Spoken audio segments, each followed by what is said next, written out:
Hello అండి, అందరికీ నమస్కారం.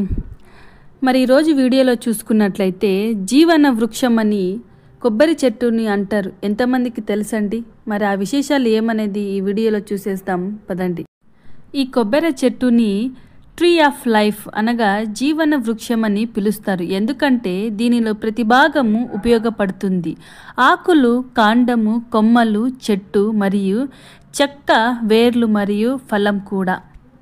ఈ కొబ్బరి చెట్టు ఒక ఆరోగ్యకరమైన కొబ్బరి చెట్టు 60 నుండి 80 సంవత్సరాల వరకు బతికి చాలా కాలం కొబ్బరి పళ్ళు ఇచ్చే సామర్థ్యం కలిగి ఉంటుంది. ఈ కొబ్బరి చెట్టు ఉప్పు మట్టిలోనూ పెరుగుతుంది. కొబ్బరి చెట్లు ఉప్పు మట్టిని తట్టుకోగలవు. అందుకే వీటి వృద్ధి తీర ప్రాంతాల్లో ఎక్కువగా కనిపిస్తుంది.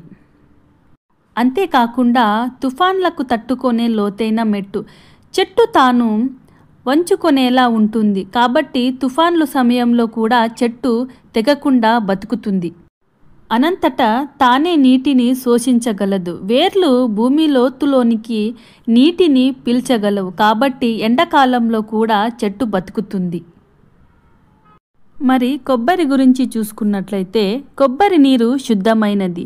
కొబ్బరి పళ్ళు ఓపెన్ చేయకుండా ఉండగా వాటి లోపల ఉన్న నీరు 100% శుద్ధమైనది. ఎమర్జెన్సీ సమయంలో ఈ నీటిని ఐవి ఫ్లూయిడ్ లాగా కూడా ఉపయోగించేవారు.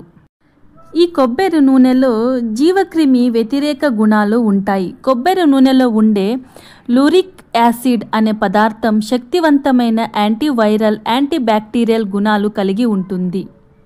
ఈ కొబ్బరి ప్రతి దశలో వేరువేరు ఉపయోగాలు. టెండర్ కొబ్బరి తాగేదానికి ఉపయోగిస్తారు. పక్వమైన కొబ్బరి నూనె వంటలు, మిఠాయిలకు తయారవుతాయి. అంతేకాకుండా మూలపడే కొబ్బరి లోపల ఉండే స్పాంజ్ గ్రుండిని భాగాన్ని కొబ్బరి మూలక లేదా కొబ్బరి యాపిల్ అని తినవచ్చు. ఈ కొబ్బరి చెక్కతో వాద్య పరికరాలు తయారవుతాయి. కొబ్బరి చెక్కను పగలగొట్టి సాంప్రదాయ వాద్య పరికరాలలో భాగాలుగా ఉపయోగిస్తారు. ముఖ్యంగా భారతదేశం, శ్రీలంక వంటి దేశాలలో ఉపయోగిస్తారు. ఈ ఒకే కొబ్బరి కొత్త చెట్టుగా ఎదగగలదు. ఇతర ఫలాలు వలె కాకుండా ఒక కొబ్బరి బీజం, కొబ్బరి గింజ నుండి ఒక కొత్త చెట్టు తయారవుతుంది. ఇది ప్రకృతి ఇచ్చిన అద్భుతమైన స్వయం సమృద్ధి గల డిజైన్. ఈ వీడియో మీకు నచ్చినట్లయితే లైక్, షేర్, సబ్స్క్రైబ్ చేయండి. Thank you for watching.